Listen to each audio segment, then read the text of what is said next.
ទៀតមិនត្រូវឆ្នោតពួកឯងមើលមើលអាយ៉ាងនេះស្អាតអត់ស្អាតណាស់ពុកយើងតើនឹងតែងឲ្យពីល្ងាចមិញហ្នឹងណាតើពួកឯងដឹងទេថានំនេះយើងបានមកពីណានំទាំងអស់នេះណាយើងបានមកពីជ្រៀងភ្លេងការនៅភូមិខាងលិចហើយម្ចាស់ដើមការគេសរសើរថាគ្នានេះជ្រៀងពីរុនណាពួកឯងទាំងអស់គ្នាយកនំនេះទៅហូបទៅអញ្ចឹងពួកឯងជួយមើលទីឲ្យគ្នាផងហើយជាចំណែកតែពួកឯងជួយមើលទីឲ្យគ្នាណែឯងហើយបើយើងមានឱកាសទៅច្រៀងទៀតយើងនឹងយកនំមកចែកពួកឯងទៀតណាចាបងម៉ៃបងឯងច្រៀងបានព្រោះណាពួកខ្ញុំចង់ស្ដាប់បងឯងច្រៀងណែណៃបងម៉ៅខ្ញុំចង់ស្ដាប់បងឯងច្រៀងណាច្រៀងខ្ញុំចង់ស្ដាប់ណាបងម៉ែណៃបងមកច្រៀងទៅបងឯងច្រៀងទៅខ្ញុំបងល្អតែយើងនឹងច្រៀងឲ្យពួកឯងស្ដាប់ក៏ប៉ុន្តែពួកឯងទាំងអស់គ្នាត្រូវតែជួយបន្តផងណាពួកឯងយក5ទេបានយក5ណា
សេចក្តីប្រកាសព័ត៌មាន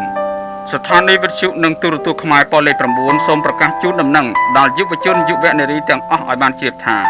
បើសិនជាយុវជនយុវនារីមានគោលបំណងចង់ដាក់ពាក្យប្រឡងចម្រៀងសម័យសូមអញ្ជើញមកដាក់ពាក្យនៅស្ថានីយ៍ទូរទស្សន៍ខ្មែរប៉ុស្តិ៍លេខ9សូមអរគុណថាម៉េចឯងហ្នឹងហ៎តើប្រឡងចម្រៀងនោះចាស់ម៉ែហើយឯងច្រៀងយ៉ាងម៉េចនឹងជាប់ទៅបងសម្លេងឯងច្រៀងដូចជាទាស្រែកនោះមែនម្យ៉ាងនោះឯងអាក្រក់ទៀនមានប្រយោគឯណាគេឲ្យឯងជាប់ទៅបងយល់ថាឯងកុំទៅអីល្អជាងណាណាហើយនាំគ្នាទៅគេងទៅស្អែកនឹងអាចទៅគ្វាទាតែស្អែកម៉ៃសុំទៅប្រឡងចម្រៀងនៅប៉ុស្តិ៍ទូរទស្សន៍ណាម៉ែម៉ៃសុំតែពេលព្រឹកទេថ្ងៃមកវិញហើយទេមិនបានជាដាច់ខាតនេះប្រហែលជាឯងឈួតភ្លេចគិតមើលខ្លួនឯងហើយណែឯងមានឆ្លោះកញ្ចក់មើលខ្លួនឯងទេ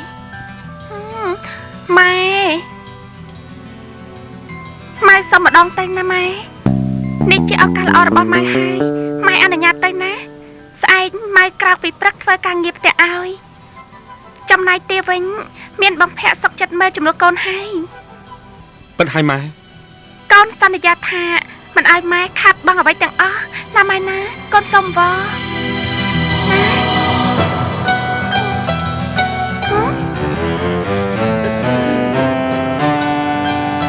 ឯងមានអីស្លៀកពាក់ឲ្យសមរម្យនឹងគេពេលឡើងឆាកគឺម៉ែមានប្រាក់ដែលពុកម៉ែឲ្យញ៉ាំនំនោះ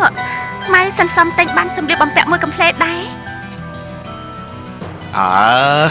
កុំតែបបាក់អីកូនម៉ៅហើយកូនម៉ៅ